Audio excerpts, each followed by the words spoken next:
I am behind the stars. I am in the ocean. I am in the air. I am everywhere. But still, you can never reach me. Who am I?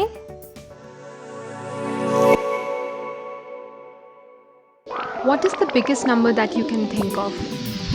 A Google, which is 10 raised to the power 100, or a Googleplex, 10 raised to the power 10 to the power 100.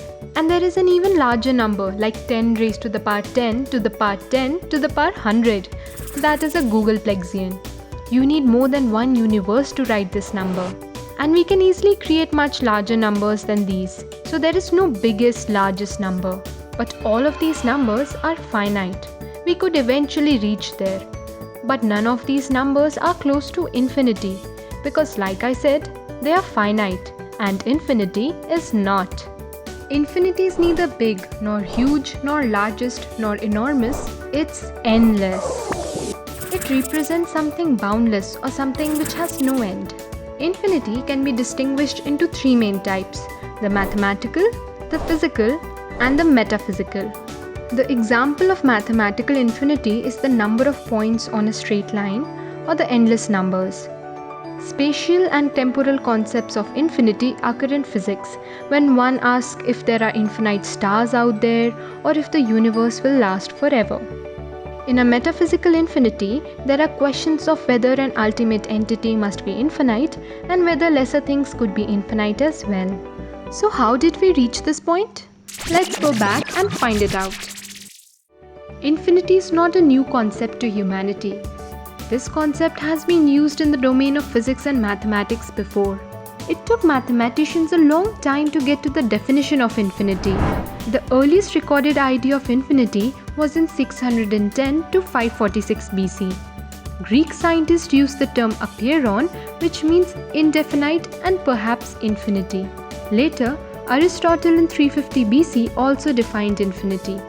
Not only this, but he also went on to distinguish between two types of infinity, which we even use in modern mathematics.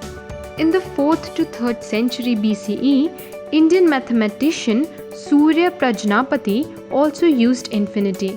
He classified all numbers into three sets: enumerable, innumerable, and infinite. The mathematical symbol infinity was discovered by the English mathematician John Wallis in 1657. It is also known as lemniscate. But is infinity a number? Not quite. It can be considered as a concept or an idea rather than a number. And in mathematics, it is not considered as a natural or real number because it doesn't function like a number.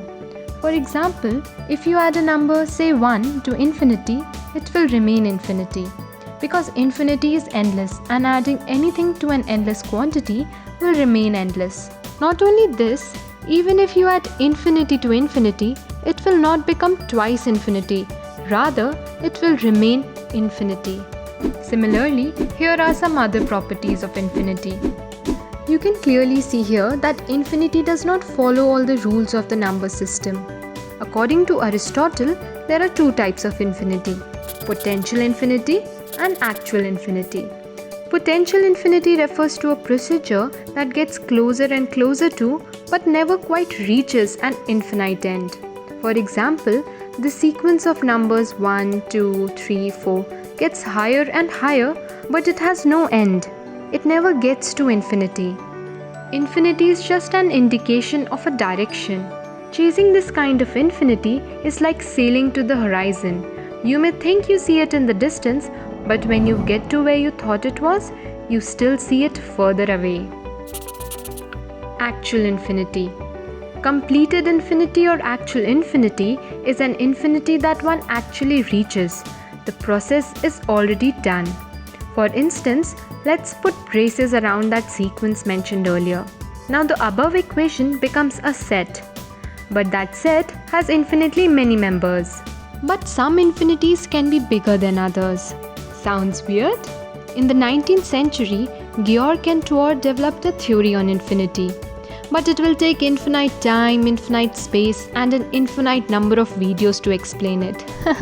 Just kidding. Watch our next video to know in depth about that theory.